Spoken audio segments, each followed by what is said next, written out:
तारिक रहमान बांग्लादेश के नए प्रधानमंत्री बन चुके हैं। उन्होंने अपनी कैबिनेट भी चुन ली है।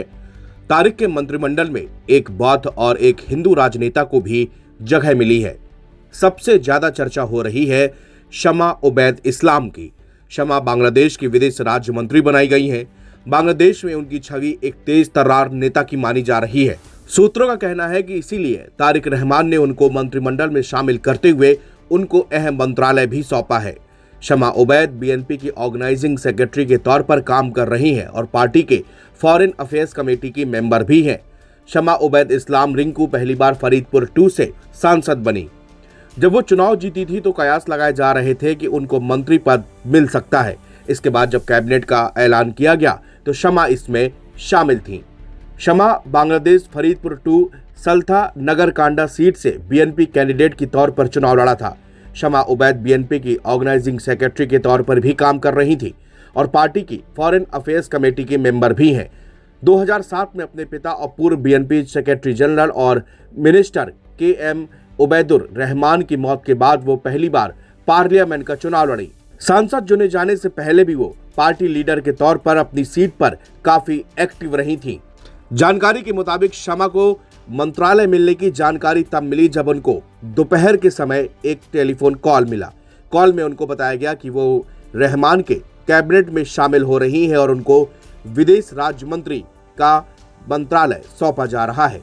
सुबह सुबह नए चुने गए बीएनपी सांसदों ने chief election commissioner A M. Nasir Uddin द्वारा एडमिनिस्ट्रेटर किए गए संसद भवन में शपथ ली। शाम के 4 बजे प्रधानमंत्री तारिक रहमान और नए कैबिनेट के सदस्यों ने संसद भवन के साउथ प्लाजा में राष्ट्रपति मोहम्मद शहाबुद्दीन के सामने शपथ ली।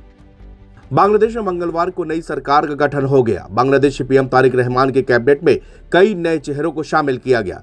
इसमें एक नाम डॉक्टर खलीलुर रहमान का भी है। यूनुस सरकार के national security adviser Khalilur Rahman BNP सरकार में विदेश मंत्री बने हैं। अमेरिका के समर्थक खलील रहमान को इतना अहम मंत्रालय मिलने से ढाका की विदेश नीति में बदलाव के साथ साथ देश के अंदरूनी राजनीति में हलचल मच सकती है। इसकी वजह आर्मी चीफ वकार-उज-जमा और खलील रहमान की तनातनी है। नॉर्थ ईस्ट न्यूज के मुताबिक मोहम्मद यूनुस के अंतरिम शासन के दौरान एनएसए खलील रहमान काफी प्रभावी थे। उन्होंने यूनुस प्रशासन में अमेरिका के प्रतिनिधि के तौर पर देखा जा रहा था। एनएसए के तौर पर खलील कई दफा विवादों में भी आए, लेकिन वो नई सरकार में सबसे अहम पदों में से एक में लेने में कामयाब रहे। विशेषज्ञों का कहना है कि खलील के रूप में ढाका में अमेरिकी प्रभाव बना रहेगा। खलील को विदेश मंत्री का पद मिलने से ढाका के सियासी गलियारे और बीएनपी में कई तरह की चर्चाएं हैं। ढाका की राजनीति के जानकार खलीलुर रहमान के विदेश मंत्री बनने पर न सिर्फ हैरत जता रहे बल्कि एक नई तनातनी का भी संकेत दे रहे हैं।